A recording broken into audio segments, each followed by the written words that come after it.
बहुत ज्यादा पुराने जमाने की बात नहीं, मगर इतनी पुरानी जरूर कि उस वक्त दुनिया आज जितनी शोर से भरी नहीं थी। पहाड़ों के दरमियान एक छोटी सी वादी थी जिसे लोग खामोश वादी कहते थे। इस वादी का नाम खामोश इसलिए पड़ा था क्योंकि वहाँ अजीब सी सुकून भरी खामोशी रहती थी। हवा भी जब दरख्तों से टकराती तो यूं लगता जैसे कोई बहुत आहिस्ता सरगोशी कर रहा हो। इसी वादी के किनारे एक छोटा सा गांव था जिसका नाम नूराबाद था। यह गांव बड़ा नहीं था मगर इसके लोगों के दिल बड़े थे। गांव के लोग सादा जिंदगी गुजारते थे। सुबह सूरज निकलने से पहले खेतों की तरफ चले जाते और शाम को जब पहाड़ों के पीछे सूरज डूबता तो सब वापस घरों को लौट आते। इस गांव में एक नौजवान रहता था जिसका नाम फहद था। गांव के दूसरे लड़कों की तरह वह ज्यादा बातें नहीं करता था। अक्सर लोग उसे दरिया के किनारे बैठा हुआ देखते जहां वह पानी के बहाव को देर तक खामोशी से देखता रहता।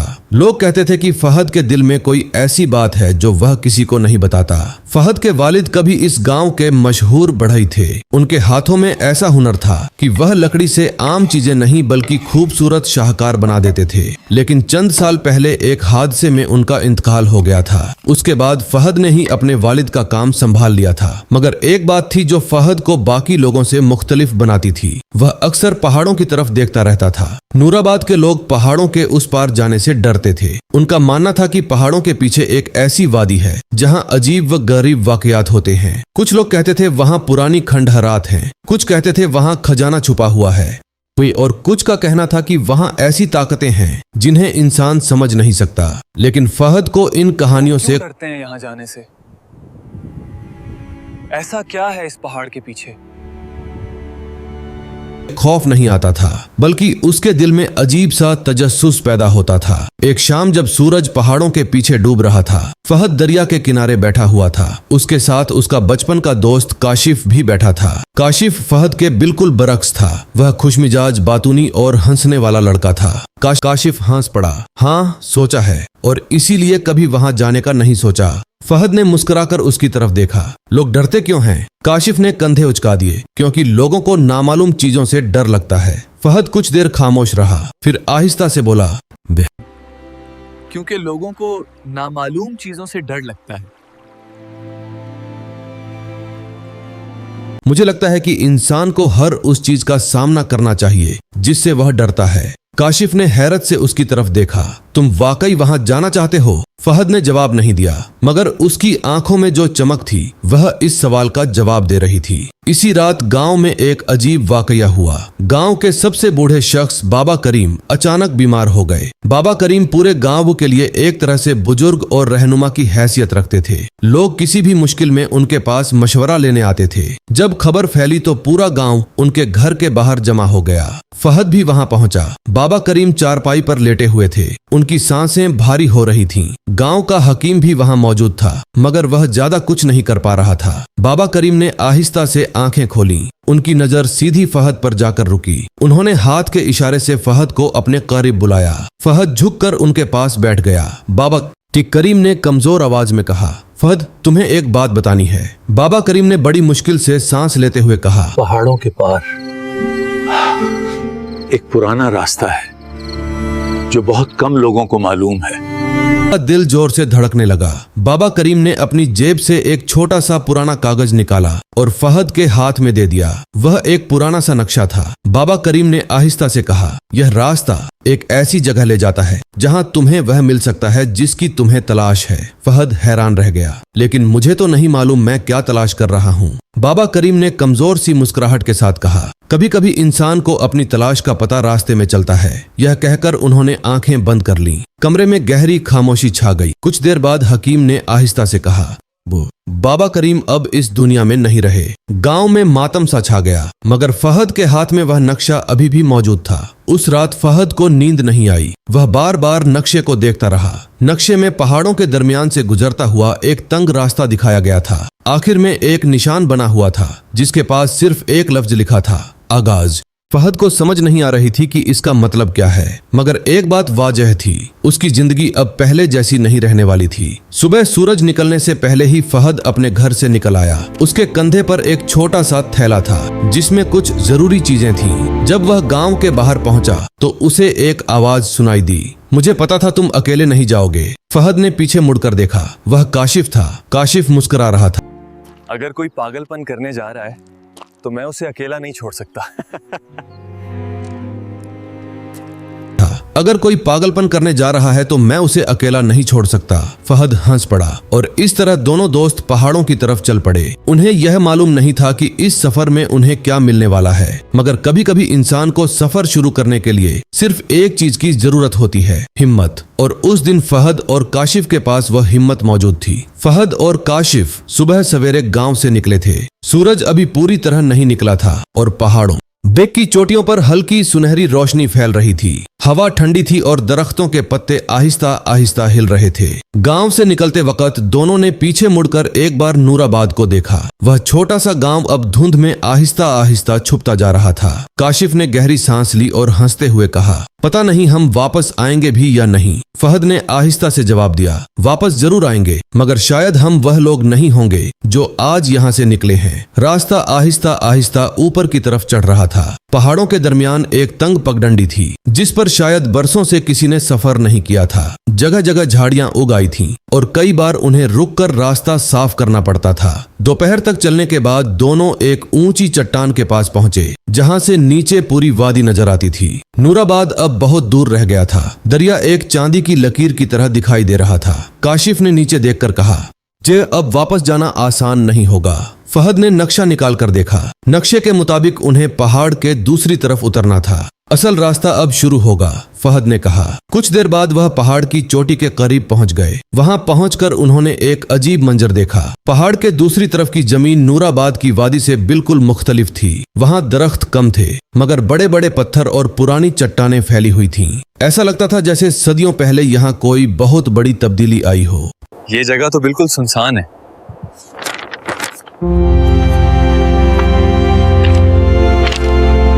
नक्शे को देखता रहा। नक्शे में एक तंग रास्ता दिखाया गया था जो सीधा एक घने जंगल की तरफ जा रहा था। उन्होंने एहतियात से पहाड़ से नीचे उतरना शुरू किया। शाम के करीब वह जंगल के किनारे पहुंच गए। यह जंगल आम जंगलों से मुख्तलिफ था। यहाँ के दरख्त बहुत ऊंचे और पुराने थे। उनके तने मोटे थे और शाखें आपस में इस तरह जुड़ी हुई थीं कि सूरज की रोशनी मुश्किल से जमीन तक पहुंचती थी। जंगल के अंदर अजीब सी खामोशी थी, न परिंदों की आवाज न जानवरों की। काशिफ ने धीमी आवाज में कहा, यह खामोशी अच्छी नहीं लग रही। फहद ने जवाब दिया, बोले कभी कभी खामोशी खतरे की अलामत नहीं होती, कभी यह किसी राज की निशानी होती है। वह आहिस्ता आहिस्ता जंगल के अंदर चलने लगे। कुछ देर बाद उन्हें जमीन पर पुराने कदमों के निशान नजर आए। काशिफ ने, ये निशान बहुत पुराने नहीं है, शायद कोई और भी यहाँ से गुजरा है। फहद के दिल में एक नया सवाल पैदा हुआ, अगर वाकई कोई और यहाँ आता रहा है तो फिर यह जगह इतनी मशहूर क्यों नहीं। ये जंगल के अंदर चलते चलते अचानक उन्हें दूर से हल्की सी रोशनी नजर आई। वह दोनों रुक गए। रोशनी दरख्तों के दरमियान से आ रही थी। एहतियात से आगे बढ़ते हुए वह उस जगह के करीब पहुंचे। वहां एक छोटा सा कैंप लगा हुआ था। एक बूढ़ा आदमी आग के पास बैठा हुआ था और लकड़ी के बर्तन में कुछ पका रहा था। फहद और काशिफ को देखकर वह चौंका नहीं, बल्कि आहिस्ता से मुस्कुराया। आखिरकार तुम लोग आ ही गए। फहद और काशिफ एक दूसरे को हैरत से देखने लगे। काशिफ ने पूछा, आप हमें जानते हैं? बूढ़े आदमी ने सर हिलाया, नहीं, मगर मुझे मालूम था कि एक दिन कोई यहाँ आएगा। फहद ने मुहतात अंदाज में कहा, आप कौन हैं? बूढ़े आदमी ने जवाब दिया, कि मेरा नाम सलमान है, मैं कई सालों से इस जंगल में रह रहा हूँ। काशिफ हैरान रह गया, कोई इंसान इतने साल यहाँ अकेला कैसे रह सकता है? सलमान हल्के से हंसा, जब इंसान दुनिया के शोर से थक जाता है तो खामोशी में रहना सीख जाता है। हमें ये नक्शा मिला है, क्या आप इस जगह को जानते हैं? हाँ, मैं इस जगह को जानता हूँ। काशिफ फौरन बोला, वह जगह क्या है? सलमान कुछ लम्हे खामोश रहा, फिर आहिस्ता से बोला, वह जगह एक पुराना शहर है। फहद और काशिफ दोनों चौंक गए। शहर? सलमान ने सर हिलाया, हाँ, सदियों पहले यहाँ एक आबाद शहर हुआ करता था, मगर फिर एक दिन वह शहर अचानक खाली हो गया। काशिफ ने हैरत से पूछा, क्यों? सलमान ने आग में लकड़ी डालते हुए कहा, यही वह सवाल है जिसका जवाब मैं भी बरसों से ढूंढ रहा हूँ। फहद के दिल में तजस्सुस और बढ़ गया। क्या आप हमें वहां ले जा सकते हैं? सलमान ने उन दोनों को गौर से देखा। वह जगह आसान नहीं है। वहां तक पहुंचने के लिए हिम्मत से ज्यादा अक्ल की जरूरत पड़ती है। काशिफ ने हंसते हुए कहा, हिम्मत तो हमारे पास है, अक्ल का पता नहीं। सलमान भी मुस्कुरा दिया। फिर उसने संजीदा लहजे में कहा, जो अगर तुम वाकई वहां जाना चाहते हो तो कल सुबह हम सफर शुरू करेंगे। रात को तीनों आग के पास बैठे रहे। सलमान ने उन्हें पुरानी कहानियां सुनाई। रात गहरी हो गई। जंगल में ठंडी हवा चलने लगी। सुबह की हल्की रोशनी दरख्तों के दरमियान से जमीन पर पड़ रही थी जब फहद की आंख खुली। रात की ठंडी हवा अब भी जंगल में मौजूद थी, मगर सूरज की किरणें आहिस्ता आहिस्ता अंधेरे को खत्म कर रही थीं। काशिफ अभी तक सो रहा था और सलमान आग के करीब बैठा लकड़ी के एक छोटे से प्याले में चाय तैयार कर रहा था। फहद उठकर उसके पास बैठ गया। सलमान ने मुस्कुराकर कहा, आज का दिन आसान नहीं होगा। फहद ने पूछा, क्या वह शहर बहुत दूर है? सलमान ने सर हिलाया, फासला ज्यादा नहीं जी, मगर रास्ता मुश्किल है। असल आजमाइश वही है। कुछ देर बाद काशिफ भी जाग गया। तीनों ने थोड़ा सा नाश्ता किया और फिर सफर के लिए तैयार हो गए। जंगल के अंदर का रास्ता पहले से भी ज्यादा घना हो गया था। दरख्तों की शाखें आपस में इस तरह उलझी हुई थीं कि कई जगह उन्हें झुककर गुजरना पड़ता था। कुछ घंटों के बाद वह जंगल के आखिर तक पहुंच गए। उनके सामने एक अजीब मंजर था। जमीन अचानक नीचे की तरफ ढलती हुई एक वसीया मैदान में तब्दील हो रही थी। दूर दूर तक बड़े बड़े पत्थर बिखरे हुए थे और उनके दरमियान पुरानी दीवारों के टुकड़े नजर आ रहे थे। काशिफ ने हैरत से कहा, क्या यह वही जगह है? सलमान ने आहिस्ता से जवाब दिया, हाँ, यही वह शहर था। वह तीनों आहिस्ता आहिस्ता आगे बढ़े। जैसे जैसे वह मैदान के अंदर जा रहे थे, पुरानी इमारतों के आसार ज्यादा वाज़ेह होते जा रहे थे। कहीं टूटी हुई सीढ़ियां थीं, वो कहीं आधी गिरी हुई दीवारें। ऐसा लगता था जैसे सदियों पहले यहाँ एक बड़ी और खूबसूरत बस्ती आबाद थी। फहद एक पुराने दरवाजे के करीब रुका। दरवाजा पत्थर का बना हुआ था और उस पर अजीब निशानात खुदे हुए थे। यह जबान मुझे समझ नहीं आ रही, फहद ने कहा। सलमान ने उन निशानात को गौर से देखा। यह बहुत पुरानी तहरीर है। मैंने कुछ ऐसी तहरीरें पहले भी देखी हैं। काशिफ ने पूछा, इसमें क्या लिखा है? सलमान ने आहिस्ता से पढ़ने की कोशिश की। इसमें लिखा है, जो सच की तलाश में आएगा वह खाली नहीं लौटेगा, मगर जो लालच में आएगा वह रास्ता भूल जाएगा। काशिफ ने हंसते हुए कहा, हम तो सच की तलाश में ही आए हैं, शायद। वह आगे बढ़ते गए। शहर के बीचों बीच एक बड़ी इमारत के खंडहरात मौजूद थे। उसकी दीवारें बाकी इमारतों के मुकाबले में ज्यादा मजबूत लग रही थीं। फहद ने नक्शा निकाला। नक्शे में जो निशान बना हुआ था, जी वह इसी जगह की तरफ इशारा कर रहा था। हमें अंदर जाना होगा, फहद ने कहा। इमारत के अंदर अंधेरा था। छत का कुछ हिस्सा टूट चुका था, मगर फिर भी सूरज की रोशनी मुकम्मल तौर पर अंदर नहीं आ रही थी। अंदर दाखिल होते ही उन्हें एक लंबी राहदारी नजर आई। दीवारों पर पुरानी तस्वीरें बनी हुई थीं। इन तस्वीरों में एक कदीम शहर दिखाया गया था जहां लोग खुशी से जिंदगी गुजार रहे थे। फिर अगली तस्वीर में एक अजीब मंजर था। लोग आसमान की तरफ देख रहे थे जैसे कोई बड़ा वाकया होने वाला हो। काशिफ ने धीमी आवाज में कहा, यहाँ कुछ अजीब जरूर हुआ होगा। वह राहदारी के आखिर तक पहुंचे तो वहां एक बड़ा सा कमरा था। कमरे के दरमियान में पत्थर का एक गोल चबूतरा बना हुआ था। उसके ऊपर एक छोटा सा संदूक रखा था। फहद का दिल तेजी से धड़कने लगा। शायद यही वह चीज है जिसके लिए नक्शा बनाया गया था। काशिफ ने जल्दी से कहा, बे खोलो उसे। फहद ने आहिस्ता से संदूक का ढक्कन उठाया, मगर अंदर सोना या खजाना नहीं था। अंदर सिर्फ एक पुराना आईना रखा हुआ था। काशिफ हैरान रह गया। यह क्या मजाक है? हम इतना सफर सिर्फ एक आईना देखने के लिए आए हैं। मगर सलमान की आंखों में हैरत थी। यह आम आईना नहीं है। फहद ने आईना उठाया और उसमें देखा। पहले तो उसे सिर्फ अपना चेहरा नजर आया, मगर चंद लम्हों बाद आईने में मंजर बदलने लगा। उसने अपने बचपन के मंजर देखे, अपने वालिद को देखा। फिर उसे वह लम्हा याद आया जब उसके वालिद का इंतकाल हुआ था। फहद की आंखों में आंसू आ गए। काशिफ ने पूछा, तुम क्या देख रहे हो? फहद ने आहिस्ता से कहा, यह आईना इंसान को उसकी सच्चाई दिखाता है। सलमान ने सर हिलाया। मैंने इसके बारे में कहानियां सुनी थीं। यह आईना इंसान को उसके दिल की असल ख्वाहिश दिखाता है। काशिफ ने भी आईना उठाया। चंद लम्हों बाद उसके चेहरे का रंग बदल गया। मैं अपने मुस्तकबिल को देख रहा हूँ। कमरे में गहरी खामोशी छा गई। इसी लम्हे जमीन हिलने लगी, दीवारों से मिट्टी गिरने लगी। सलमान ने फौरन कहा, हमें यहाँ से निकलना होगा। पुराना शहर जैसे अचानक जाग उठा था। छत के पत्थर गिरने लगे थे। जब वह इमारत से बाहर निकले तो जमीन का हिलना रुक गया। तीनों ने एक दूसरे को देखा। काशिफ ने गहरी सांस ली। मुझे लगता है यह जगह हमें कोई पैगाम दे रही थी। फहद ने आसमान की तरफ देखा। उसके दिल में अब पहले से ज्यादा वजाहत थी। हाँ, और शायद हम उस पैगाम को समझने के लिए ही यहाँ आए थे। सलमान ने मुस्कुराकर कहा, बे अब तुम दोनों को असल सवाल समझ आ गया। कौन सा सवाल? इंसान अपनी जिंदगी में असल में क्या तलाश कर रहा होता है?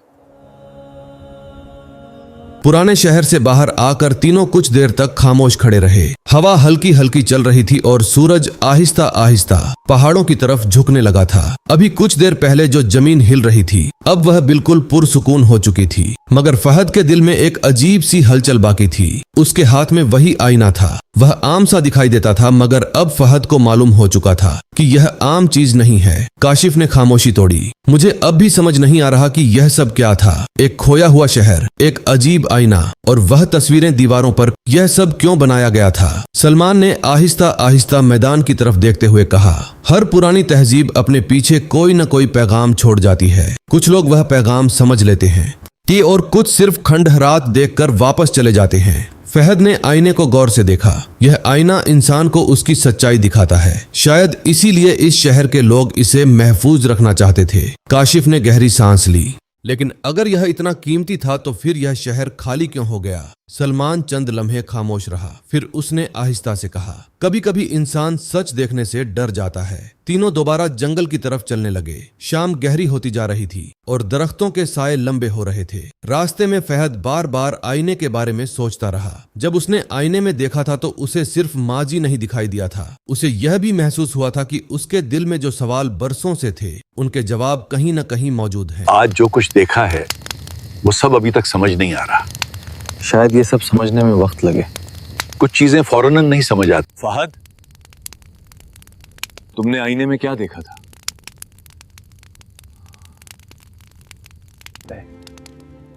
मैंने वो लम्हा देखा जब वो मेरे साथ काम कर रहे थे, जब वो मुझे लकड़ी तराशना सिखाते थे। मुझे हमेशा लगता था कि मैंने उनसे बहुत सी बातें नहीं की, बहुत कुछ सीखने का वक्त नहीं मिला। शायद इसीलिए ये सफर तुम्हारे लिए जरूरी था। जब मैंने आईने में देखा तो मुझे अपना मुस्तकबिल नजर आया। मैंने खुद को एक बड़े शहर में देखा, बहुत से लोगों के दरमियान, मगर अजीब बात यह थी कि मैं खुश नहीं था। वह चंद लम्हे खामोश रहा। फिर मंजर बदला और मैंने खुद को अपने गांव में देखा। वहां जिंदगी सादा थी, मगर मेरे चेहरे पर सुकून था। आग की लपटें आहिस्ता आहिस्ता ऊपर उठ रही थीं। सलमान ने दोनों नौजवानों को गौर से देखा। यह आईना इंसान को वह दिखाता है जिसे वह दिल के अंदर कहीं न कहीं जानता तो है, मगर मानने से डरता है। रात गहरी होती गई। आसमान पर सितारे चमकने लगे। फहद देर तक आसमान को देखता रहा। फिर उसने सलमान से पूछा, आप यहाँ क्यों रहते हैं? सलमान ने मुस्कुराकर जवाब दिया, डीश, मैं भी कभी तुम लोगों की तरह एक मुसाफिर था। मैं भी किसी चीज की तलाश में यहाँ आया था। काशिफ ने पूछा, फिर आपको क्या मिला? सलमान ने आग की तरफ देखते हुए कहा, मुझे यह समझ आ गई कि इंसान को हमेशा दूर जाने की जरूरत नहीं होती। कभी कभी जवाब हमारे अंदर ही होते हैं। अगली सुबह तीनों ने वापसी का सफर शुरू किया। जंगल अब पहले जैसा खौफनाक नहीं लग रहा था, शायद इसलिए कि अब उनके दिलों में पहले जैसी उलझन नहीं थी। जब वह पहाड़ की चोटी पर पहुंचे तो नूराबाद की वादी दोबारा नजर आने लगी। दरिया सूरज की रोशनी में चमक रहा था और गांव के छोटे छोटे घर वाज़ेह दिखाई दे रहे थे। काशिफ ने मुस्कुराकर कहा, हम वाकई वापस आ गए। फहद ने आहिस्ता से जवाब दिया, हाँ, मगर हम वह लोग नहीं रहे जो यहाँ से गए थे। सलमान वहीं रुक गया। मेरा रास्ता यहाँ से अलग होता है, उसने कहा। फहद ने हैरत से पूछा, जी आप हमारे साथ गांव क्यों नहीं चलते? सलमान ने मुस्कुराकर सर हिलाया। मेरी जगह अब यही जंगल है और शायद किसी दिन कोई और मुसाफिर यहाँ आएगा जिसे रास्ता दिखाने की जरूरत होगी। फहद ने एहतराम से सर झुका दिया। आपने हमारी बहुत मदद की, सलमान ने हल्के से कहा। वो असल मदद तुमने खुद की है, मैंने सिर्फ रास्ता दिखाया। उसके बाद फहद और काशिफ पहाड़ से नीचे उतरने लगे। जब वह नूराबाद पहुंचे तो गांव के लोग उन्हें देखकर हैरान रह गए। कई दिन गुजर चुके थे और लोगों को लगने लगा था कि शायद वह वापस नहीं आएंगे। उसने अपने वालिद के पुराने औजार निकाले और उन्हें साफ करने लगा। अब उसे मालूम हो चुका था कि वह अपनी जिंदगी में क्या करना चाहता है। वह अपने वालिद का काम जारी रखना चाहता था, मगर सिर्फ लकड़ी का काम नहीं। वह ऐसी चीजें बनाना चाहता था जो लोगों को उनके दिल की सच्चाई याद दिलाएं। काशिफ ने भी फैसला किया कि वह गांव नहीं छोड़ेगा। वह खेतों में काम करेगा और सादा जिंदगी गुजारेगा। वही मगर अपने दिल के मुताबिक। कई महीने गुजर गए। एक दिन फहद ने वह आईना अपने घर के एक कमरे में रख दिया, मगर उसने उसे किसी खजाने की तरह छुपाकर नहीं रखा। वह जानता था कि असल राज आईने में नहीं था, असल राज उस सफर में था जिसने उसे खुद को समझने में मदद दी थी। वक्त के साथ साथ फहद गांव का बेहतरीन कारीगर बन गया। लोग उसके पास दूर दूर से आने लगे, मगर जब भी कोई उससे उस सफर के बारे में पूछता तो वह सिर्फ एक बात कहता, कभी कभी इंसान को अपनी जिंदगी समझ समझने के लिए दूर जाना पड़ता है, मगर आखिर में वहीं वापस आना पड़ता है जहां उसका दिल सुकून पाता है। और पहाड़ों के पार वह पुराना शहर आज भी मौजूद था, खामोश, सुनसान, मगर अपने अंदर एक राज छुपाए हुए। एक ऐसा राज जो हर उस इंसान के लिए था जो सच में खुद को जानना चाहता हो, क्योंकि कुछ औकात सबसे बड़ी दरियाफ्त कोई खजाना नहीं होती, बल्कि यह होती है कि इंसान असल में कौन है।